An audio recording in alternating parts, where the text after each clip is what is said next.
show to do today. The whole new acronym thing drives me effing bananas. Can we call him by his name? Shelter and Mass on 98.5 The Sports Hub. Let's go. They're reloaded, and Atlanta up a run. And a 1-0 to Acuna Jr. There's a drive.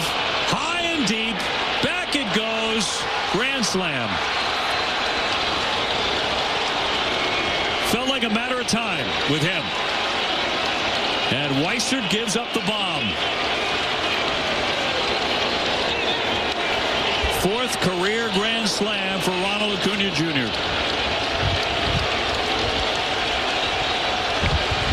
108 off the bat, 417, and this inning, it started with the leadoff single, and then it turned into, okay, how do I get out of it? Well, you try to be too fine, you start missing corners, you start walking guys. Weissert was ahead 0-2 on Yastrzemski. You're just trying to execute a pitch. You end up walking him 1-0 to this guy, and it's just try to be too fine. You end up having to give in eventually. You just throw a pitch down the middle. Bad things happen. A 1-0 heater, middle, and down. Yesterday was a good example. That had everything I wanted. It started really when they brought that bum Weissert in, the fire Absolutely. starter. Actually, it happened right before when they brought Colomb in. Right, but he walks in a run. It's like, oh, here comes the unraveling. This is great. And then, you get a grand slam from a stud player on a real team. The park goes bananas because it's 70% filled with actual Braves fans who are there to see a good team and not people that just go because it's a nice day and something to do and I just like drinking here. Oh, there's a game going on? Oh, who cares? Oh, it's the best. The more egg they have on their face, the Red Sox, as an entity, as a franchise, the owner, oh, sell the team, all of them. That is what I'm rooting for, because if you want real change, I don't know if that's actually going to happen, but I know I want upheaval from the suck that I'm forced to have to watch right now this year. You need them to keep losing. If you want Breslow out, if you want guys like Duran, who has been hot, hey, he drove in a run yesterday with a double. Good, stay hot, trade him. Bayo, get out of my face with this guy, too. If you want maybe a come to Jesus moment to the owner that maybe I should take this more seriously like I did 20 years ago. More of this, more than being embarrassed like yesterday. Yeah, Greg Weissert, the Italian arsonist. Oh my God! Seriously, I just had to look this up because I don't know what the Italian word for arsonist is. One of the ones that pops up is pyromane, which is pyro hands. Oh, I like that. Yeah. Weissert. How many freaking games has that guy blown this year? Jimmy, just quickly, or someone, how many losses does he have now? Oh, God. Go back to last year. I want to know how many losses he has since the start of last year. Hold on. He didn't get the loss yesterday, though, now that I think about it, because it was Cologne. No, he usually lets in the runs. Right, inherited runners. Causing other relievers That's to have right. losses. Yeah, the Italian arsonist, Greg Weissert, comes in and torches another one. And boy, did the Braves tee off in the last few innings yesterday. That home run by 7 Albies, losses in the last 2 seasons. Okay, it feels like 17. Albies' home run that cleared that half wall beyond the triangle got measured at 417 feet, which is a lie. That is a complete freaking lie. That thing was at least 430, yeah, that was launched. But this gets to the state of the Red Sox, Chris, and I know that, we mentioned these guys, but I know that you had a comment in our email chain today about Craig Breslow and his approach to team building and how he runs it. And so let's start there. How do you assess Craig Breslow's performance and his mode of thinking as Red Sox general manager? And I use GM as a fallback. As a placeholder, yeah, chief baseball officer. Yeah, this is why I think with your opening take that you're sort of letting Breslow off the hook a little bit, because the implication there is that he's only building a team this way because he's being forced to, because ownership is not willing to give him the resource. I don't think that's true. To me, the overarching issue with the way he builds teams is that he looks at it and says, I can just outsmart and outthink everyone. I don't need to actually pay what we need to pay to get this play. Alex Bregman wants an extra $5 million and a no trade clause, and that's going to hamstring me. No, I don't need. I can figure it out.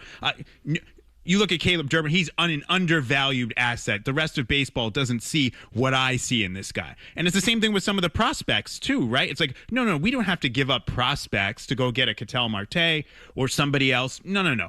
I have to win every deal, and so we would lose that deal. Plus, you know what? I can find 2 players who will mix and match, who combined will give us 85% of the production of a Ketel Marte.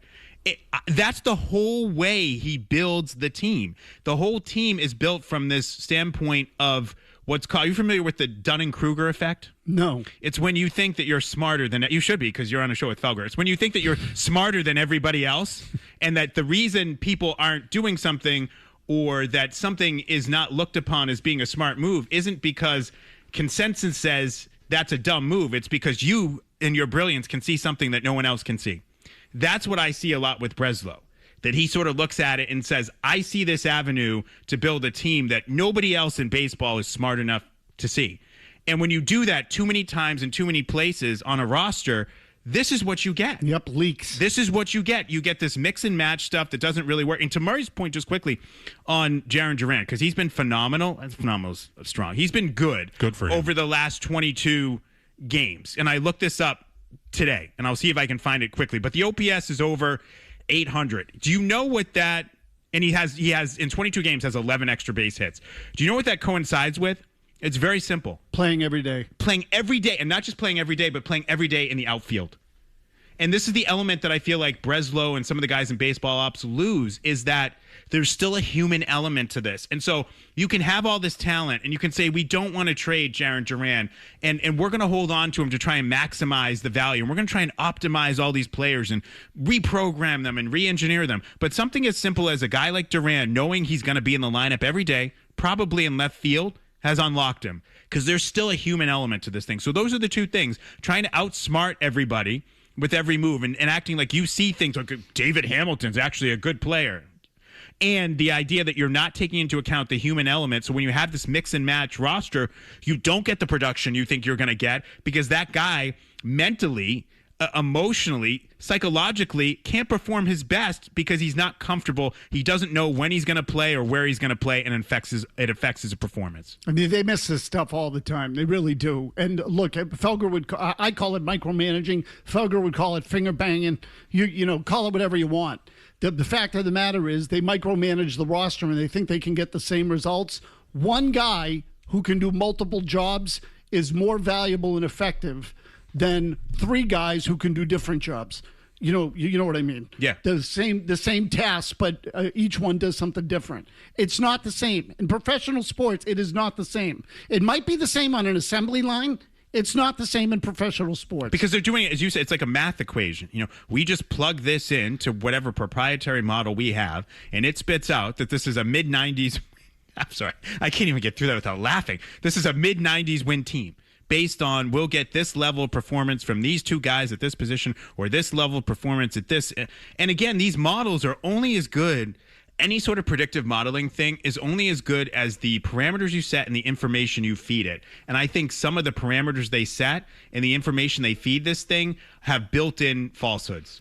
Tom and Quincy, our buddy Tom and Quincy on Greg Weiser. Go ahead, Tom. Hey, what's going on, guys? I find it interesting because I'm offended when Weiser comes into a game like that. I already know the outcome.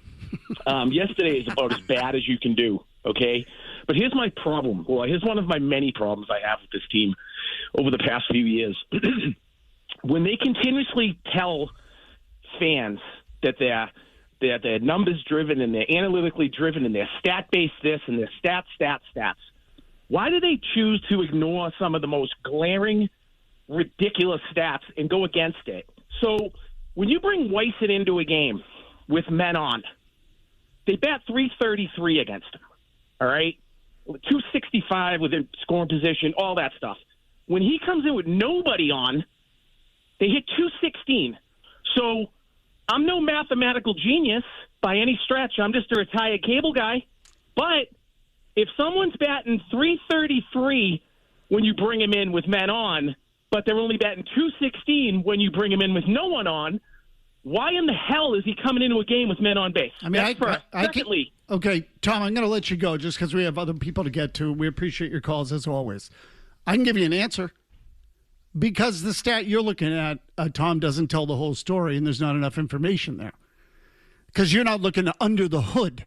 as they like to say. I love the under the hood. I'm serious. That one goes right up my ass. The under the hood numbers. Let's look at let's look at the under the hood numbers. We don't want to be a prisoner to the outcome, Maz. Right. We don't want to be outcome based. Like a batting average is an outcome stat, Yeah. Chris. Yeah. You don't want to be outcome based. Completely outdated. So again, they want to reinvent the game. They want to reinvent all the terminology. They want to tell you why things happen statistically instead of the fact that, and ignore the fact that they happen at all.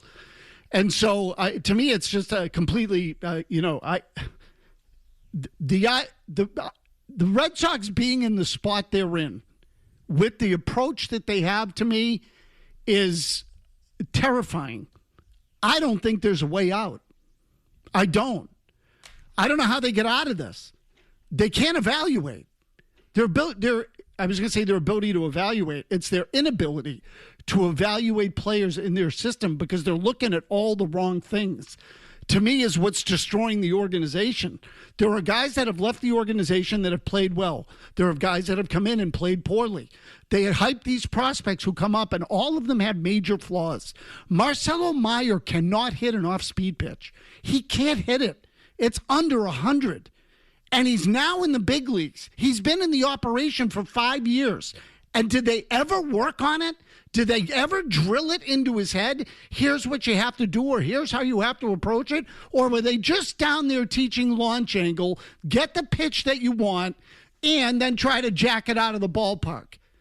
They're just not grooming baseball players. They're not. Christian Campbell's destroyed. Brian Bayo is getting destroyed, if he's not already.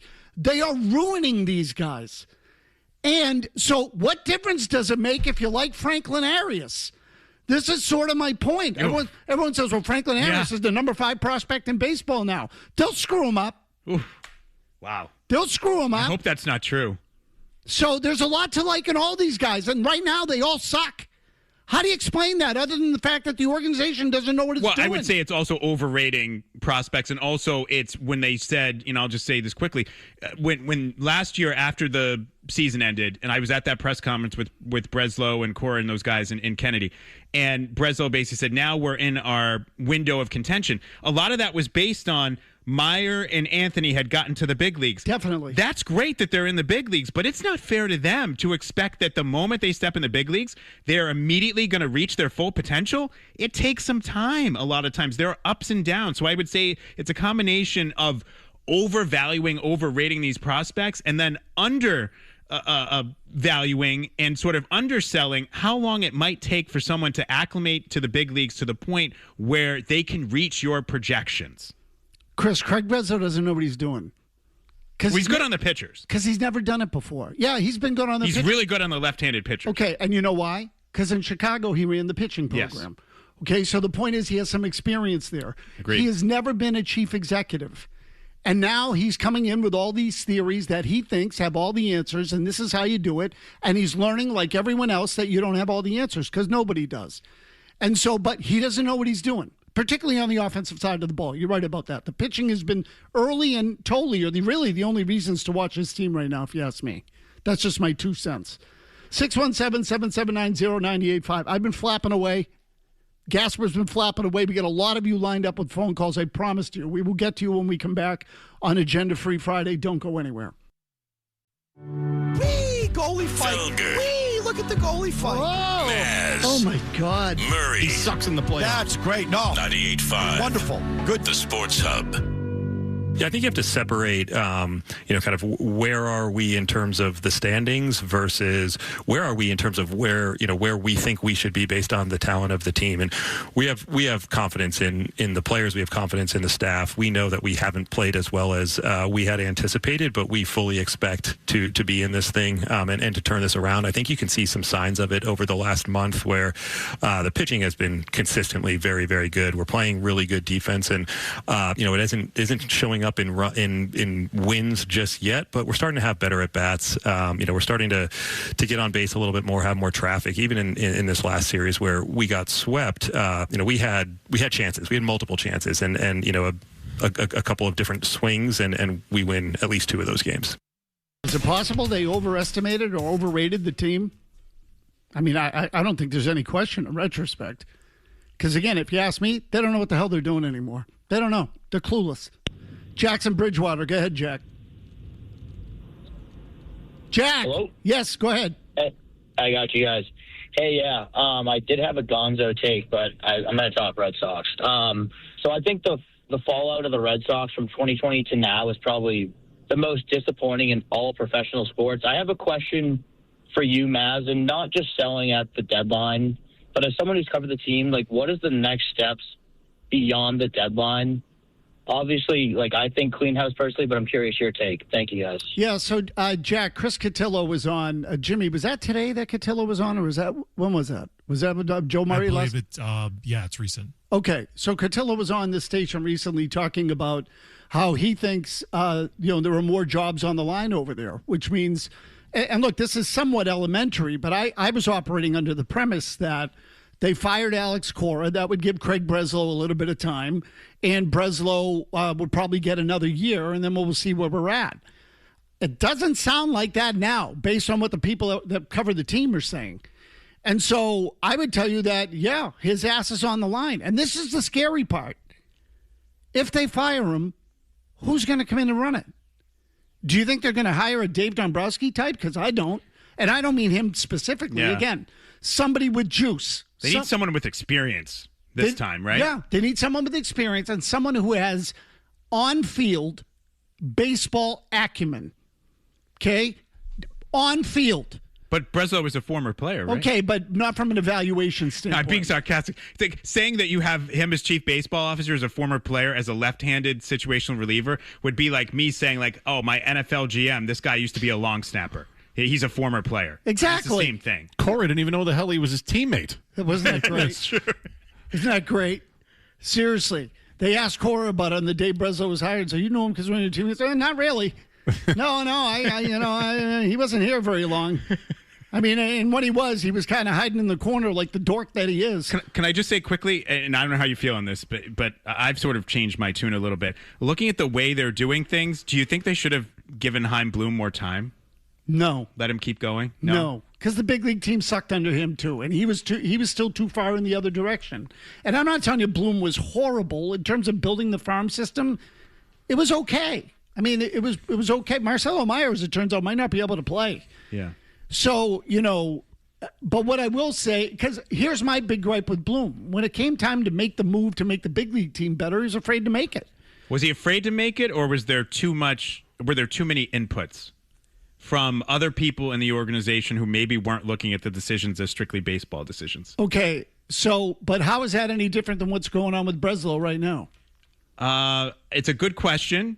The question would be maybe Breslow being a former Red Sox and having that ex-player thing and having that connection to Theo has a little more trust and a little wider berth than Chaim had? Possible, but I would say I think they're both controllable. Okay. Because they're both inexperienced and had no juice to push back and ask for things. I just think some of those deadlines that I blamed on indecisiveness from Chaim Bloom were really about more than one person. It was about organizational disconnect, sort of organizational ambivalence and inability to pick a position. And I'm not just expressing an opinion. Okay. I got you. Yeah. I mean, you've heard that. Yeah. And I'm not surprised. Chris.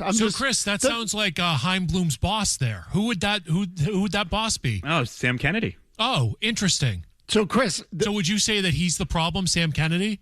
But I'll tell you what, getting back to what the caller was asking, the caller said, what are the next steps? This is the problem. Their problems are deep-rooted. Okay, their problems are deep-rooted. If you just wanted to move Sam into Fenway Sports Group and tell me that Theo was going to be the president of the Red Sox, would I feel better about it? Of course. Yes, who wouldn't? Theo's not taking that job. I wouldn't. He's not. What are you, crazy? Theo wants to be an owner. No, Theo doesn't want to deal with that. And also because he knows what goes on inside the walls over there. He's lived it. Just too many geniuses.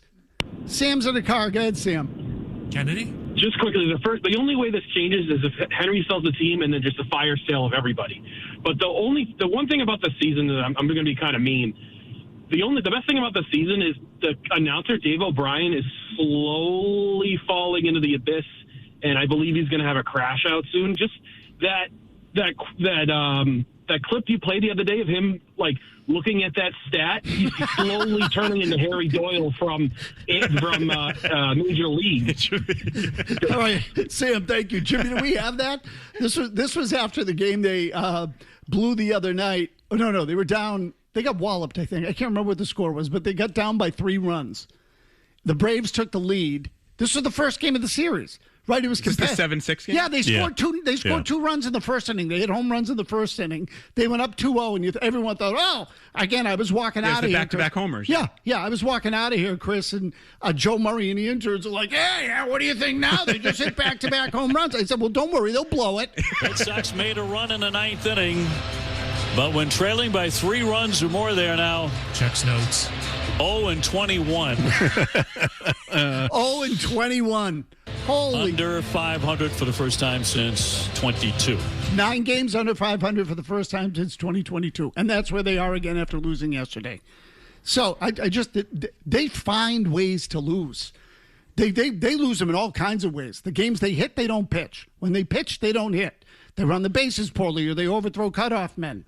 Or their bullpen lights the game on fire because here comes the Italian arsonist, Craig Breslow. Over and over and over again. It's the same crap. You look at their bullpen and you say their bullpen ERA is 3.06 or whatever. Earlier in the week, I looked it up. That was the number. 3rd best in baseball. Yeah, their bullpen's good. Except that anytime the game's on the line, they blow. But the caller's right, though. Between the TV broadcast and, not that I want people listening to our competition, but even on the radio end, those guys are being pushed to the brink. That Philly series... Will Fleming, yes. Yeah, we're talking about, Samaniago's got to be careful here. And then the ball didn't even clear right field. And he goes, it's a 2-run bomb by Schwarber. You might as well have just went, ugh. Like, they've had it. And they have months to go. Like, they've realized since probably the first week, like, oh, my God, Murray, they're not paying me enough. The same thing happened the other night when Olsen hit one for the Braves. He's like, oh, geez, here it goes. Another home run. You can't let that happen to this guy. Listen to O'Brien and Merlone. Jimmy, play the Acuna home run again. Listen to the two of them on this one. This is, again, just the tone. Right? It's like, oh, geez. They're reloaded, and Atlanta up a run. 1-0 to Acuna Jr. There's a drive. High and deep. Back it goes. Grand slam. Felt like a matter of time. Yep, it sure did. Yep, it definitely did. Man, it was a matter of time. I didn't notice that. Listen to the crowd. Yeah, no, that's what I said. It was like 70% Braves fans. I mean, I can't believe that. Yeah. That was like grand slam. Well, see, like Chris, a matter of time. Was that David Ortiz at bat or Ronald Acuna? That's unbelievable. Well, no, see, again, it doesn't matter who you sell the tickets to, Chris. The ballpark's full. Doesn't matter if they're from Atlanta or they're from Acton. It's the same thing. I don't think was it Truist Park, Truist Field? Yeah. I don't think that place is that loud. No, definitely not. No, the Braves play home games. Their roots are here anyway. All a matter of time before the dam broke, because this team sucks. That's basically what he said. Unbelievable. So, 617-779-0985. But when trailing by 3 runs or more there now. 0-21. Murray's got your headlines when we come back. Chris is going to weigh in on the Jaylen Brown story. Second-team All-NBA. Should he have been first-team All-NBA? We'll get Gasper's opinion when we come back. Sean and Lawrence. Go, Sean. You keep saying, I didn't actually watch the game, whether it's Patriots, Celtics, Bruins, whatever. Isn't your job as a talk show host to actually watch sports? So I would say my job is to get you to listen. That is the job. Mission accomplished. Take this job and shove. Felger and Maz, 98.5, the Sports Hub. I'm not the most liked media member. I'm not the most liked player in the media. I'm not the most liked. At times, I'm not the most liked by the fans, so I'm not surprised. Some of the things I say and do is a little controversial, so I'm surprised that I win any awards at all at times. So, talking about ending up on the NBA all NBA second team instead of the All NBA first team, that was over the weekend. That is our supercut of the week. When you're thinking about your next haircut, use your head. Head to any of the 120 Boston and Providence Supercut salons. That's Supercuts, real smart hair. Chris Gaspard is Jason, Freudian slip. Feeds well. That's Jaylen Brown's whole point. Yeah, feeds well into your take. It does. Does Jaylen Brown have a right to feel slighted? I think he does. Yeah. And this one versus Cade Cunningham. No, look, the first 4 guys, no. All those guys are better than him, had better seasons, deserve to be on it. So if you're looking at the rest of the first team, no. But versus Cade Cunningham, and I know what the MVP voting was. I know that Cade Cunningham was 5th in the MVP voting and Jaylen Brown was 6th. What I would say is, to me, this is a little bit like what we thought was going to happen with Offensive Player of the Year and MVP in the NFL. Stafford ended up winning both, but we thought, okay, maybe Stafford gets Offensive Player of the Year and Drake May gets MVP. I just feel that looking at the numbers overall, one, Cade Cunningham, I understand his team was the number 1 seed in the East and Jaylen Brown's team was number 2. However, Cade Cunningham played with a teammate who made 3rd team All-NBA, with another All-NBA player in Jalen Duren. And yes, Jalen Duren was terrible in the playoffs, but this is a regular season award, and he was good enough to be 3rd team All-NBA. Jaylen Brown had one other teammate who earned votes. Derek White got 3 votes overall for 3rd team. I look at the numbers that Jaylen Brown put up: 28.7 points, 6.9 rebounds, 5.1 assists, 1 steal. He was one of only 2 players in the NBA this year to reach those numbers.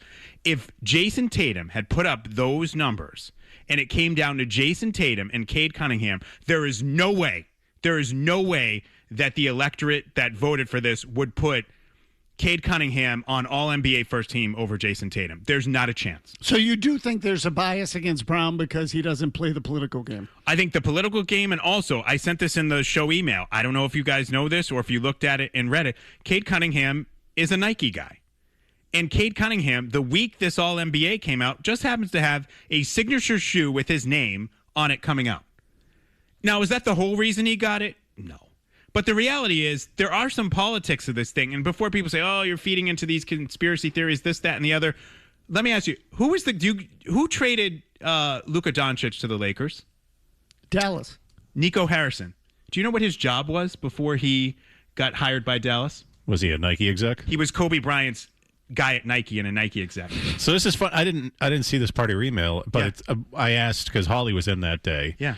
I asked, I just like thinking out loud, I'm like, is there any kind of Nike influence in terms of voting when it comes to this kind of thing? It's the Cade Cunningham ST by Nike. Yeah, I mean, I'd buy that. He just doesn't look, I mean, I know this bugs him too. He doesn't have the name recognition of Jason Tatum. I agree with what you just said. Okay, if this was Tatum v. Cade Cunningham, Tatum wins it going away. Sorry, Murray. No, it's all good. No, it's a good point. Draw the line all the way through, though. The award is voted on by sportscasters and sports writers, correct? Yes. Okay, Yes. So how does Nike have that influence? Well, again, I'm not saying that's the whole part of it, but I mean, Nike, if you need access to certain athletes, right, you can go through their agent, their marketing person, their shoe company, and also there's an element of sort of building guys. So I don't think that's the whole reason, but I do think that feeds into, and I'll say this, I don't know how you guys feel about it, and I guess I'll go to you first on this, Murray. Cade Cunningham's a great player, and I think in most years you would choose him over Jaylen Brown, but not this year. Jaylen Brown had a better year. But is Cade Cunningham who you think of when like selling stuff? Does he have swag? Is that a guy you're like, oh, Cade Cunningham's selling this, I better buy it? No, I would think that most casual NBA fans probably couldn't even pick him out of a lineup. He's kind of dull. He's a little boring. I mean, it's not quite Murray's like personality of a shoe. It's not quite like Mike Trout in the Subway ads. But I think his play style is kind of boring too. Not mind in terms of personality. Yeah, but I think he has more like sort of gravitas in the NBA community, and a lot of that's built up by being a Nike guy. Chris, you can actually answer this question because we raised it the other day. At least I think you can answer this question. But is there any tangible damage done to Jaylen Brown from a financial standpoint, ending up on second team All-NBA versus first? In other words, you remember when Jason Tatum had, when he qualified for first team All-NBA, he then was eligible for a bigger contract. Yeah, because right? he was still on his rookie deal. Okay, right. So does the same type of thing apply at all to Jaylen Brown in any capacity? I'm not great with that CBA stuff. I don't think so. Okay. I don't think it dings him. I think at this point, his extension, we already talked about it, was 2 years, 140. It's based on percentage of the cap, and he's at a point where it's based on how many years of service he has in the NBA. Okay. Yeah. So his status is already established as a player because he's already. But I think that's, he's not saying, but I think that's sort of like his overall point. And I don't buy into everything he said in that clip that you guys played. But again, I will just say, if it's certain guys get anointed, and I do think Nike has a part in that, and also just certain people, again, why Stephen A. Smith talking about endorsements. Why is that relevant in terms of talking about Jaylen Brown as a basketball player? That gives you some insight into how some of these national NBA people think. Like, they think the endorsements actually matter. And who is more marketable at this point in the league than Jason Tatum? Who has more endorsements than Jason Tatum? So if Brown had the same endorsements that Tatum had, I don't think he loses out to Cade Cunningham for first-team All-NBA, because on the merits, he should have beaten him. He should have been first-team All-NBA over Cade Cunningham. Hank and Winchendon on the Red Sox. We've got a bunch of calls of Red Sox on the boards. Go ahead, Hank. How you doing today? Good. I just want to understand, like, when they're in the farm system, we have all these top picks, and they're doing well down there, and then all of a sudden they come up here and they just don't do well. Why don't we just raise up the coaches and the trainers up to the Red Sox, and maybe they would do a better job with them? Well, that's what they did. So, okay, in this case, that is what they did. When they fired Cora, they brought up the AAA manager, the AA managers coaching third base, and they brought up instructors on the offensive side from the minor leagues. By the way, just as a quick aside, I don't mean to derail. How do you think the AA manager's doing coaching third base? Not well. But again, and see, like, I looked at all those changes and I said, now look, say what you want about Alex Cora, okay? Alex Cora was not the right manager for this team anymore. He's the manager that should be handling a veteran team with a big payroll and that wants to win. And, you know, there are a lot of negatives that come with Cora, but that's the kind of manager they hired when they brought him here. And he got him over the top. And we can talk about the cheating and all that stuff and everything. I'm just telling you, Cora's a certain kind of manager, and they all are.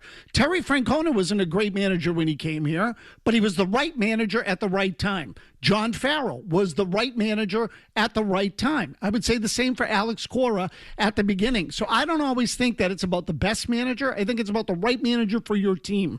So, okay, Cora's gone. Fine. But he was a legit big league manager. And he had a high profile, and he was the face of the franchise. He was the face of the. Thank you for saying that. He was the face of the franchise. In a lot of ways, he really was, Chris. And once he left, who was left? Who was still there that you could look at and say, well, I have respect for that person. I believe in that. Breslow doesn't have it. Ownership and management doesn't have it. Sam Kennedy doesn't have the same kind of juice that Larry Lucchino had. And with the way the team has gone over the recent years, nobody wants to hear from John Henry or Tom Werner. Nobody wants to hear from those guys. The staff is now all minor league guys. When Cora was gone, I felt like they became a second-rate 4A organization. That's what I felt like.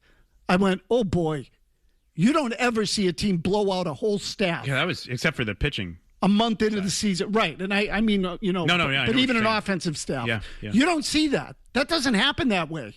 And to replace them with minor league staff, and not that these guys are bad guys or bad coaches or anything else. What a freaking horrible message. We're going to sell you minor leaguers this year because you already bought your tickets. Like, and I'm spilling into things that are tangentially related to this. But I felt the Red Sox as a big-time organization. And they are one of the original franchises in Major League Baseball, routinely among the leaders in road attendance historically. They've been around the longest. They get fans all over the country. Are they the Yankees or the Dodgers? No. But they're big. And this is what they are now? A freaking Mickey Mouse minor league, analytically driven, don't know their ass from their elbow organization? Freaking embarrassment. Really? Joke. And they made the playoffs last year, which is easy to forget. I mean, they just come apart at the seams. This has been 8 years of a rebuild. They can't evaluate. They cannot evaluate. They don't know what they're doing anymore. Brian Windhorst said something earlier in the week about the Knicks that I want to get a Gasper's reaction to as well. We'll play that for you when we come back on the baseball. Felger. Shush. Maz. The Sports Hub. This Knicks team isn't just winning, they're obliterating people. Has it changed your calculus for you on how you view them vis-a-vis NBA championship worthy? So since the second half was irrelevant, I spent the second half texting with coaches and executives and scouts saying, hey, can this Knicks team do it? Like, we've seen them now for a month. Can this Knicks team do it? And the answer resoundingly is, yes, they can. I mean, can they win 4 more games? They will probably be the underdog, but we don't know who's going to be standing upright in 2 or 3 more games coming out of the West. There's already guys banged up in that series. You know, I was just talking to members of the Knicks front office, and when they came here a few years ago, Scott, they had no players, okay? Look at this team now. Everybody they put on the court can play. And so, like, they are going to face a monster next week when this final starts. But they absolutely can win it. This is a team that is very talented and is playing its absolute highest level of basketball. Knicks are now in the finals. So let me ask you, Gasper, it's obviously going to be Oklahoma City or San Antonio. Neither one of those teams, by the way, has won 2 straight games in this series, right? They've alternated the whole way through. And other than game 1, I think that's mostly been a suck series full of blowouts. Yeah, so, obviously San Antonio forced a game 7, which will be played tomorrow night. Yeah, Saturday night. Yep. Tomorrow night. I'm getting my days mixed up because of the freaking, the holiday on Monday. So, game 7 tomorrow night. I like Oklahoma City in that game. I mean, to me, I'll take the more experienced team. But regardless of who gets there, do you give the Knicks a shot, Chris? I give them a shot, but, I mean, not really. So you're not a believer in the Knicks? No, I think that what they've done is great, winning the 11 in a row, getting out of the East. But Murray and I have talked about this on our show. I think the real NBA Finals is San Antonio and OKC. Whoever wins that, I expect to win the championship. I think they're both better teams than the Knicks. I think they'll be able to exploit Jalen Brunson's defense in a way that other teams haven't been able to. I mean, look, Cleveland barely got out of the first round against Toronto. The Sixers, the threes stopped falling, and Embiid, as we all knew, broke down in that Knicks series. I'm not trying to take anything away from the Knicks. They've played great. Mike Brown has coached them really, really well. Things have worked out for them. They're knocking down threes, but they're also kind of a top-heavy team. And I'll also say this. I don't fully, even though I like him as a player, I don't fully trust Karl Anthony Towns. I feel like if he goes against Wemby, that's not going to go well. And I even feel like your guy, Chet Holmgren, could get the best of him, sort of a la Andrew Wiggins, Jason Tatum. You know, where you're like, one of these guys is better than the other, but they're matched up with each other.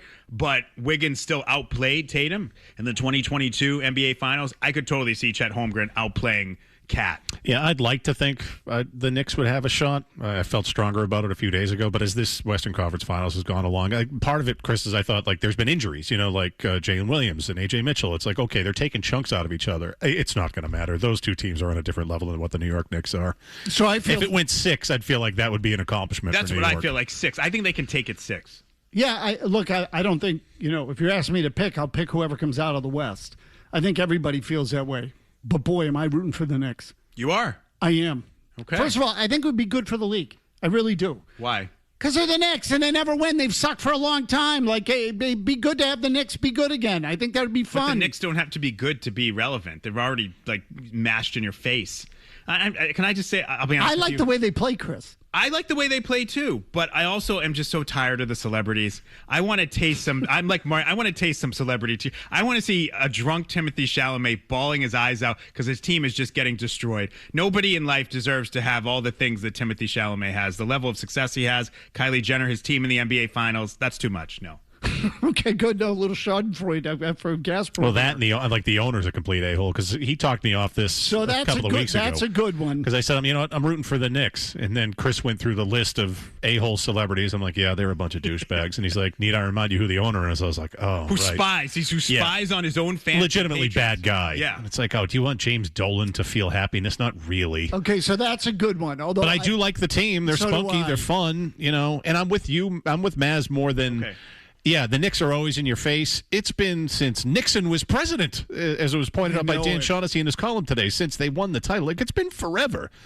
And they never bothered me as far as New York teams. I don't hate them like I hate the Yankees. And the Mets, and they're stupid hockey teams. I don't know, the Knicks never really bothered me that much. Well, let me ask you this. Let me ask you guys both this. So just to quickly turn it around, do you think the Knicks winning a championship, the way you started the show, would be good for the Celtics? Would that be a kick in the ass for the Celtics? I hope so, but I doubt it. It should be. Because I think all these teams But they'd look at it as some sort of statistical anomaly. Exactly.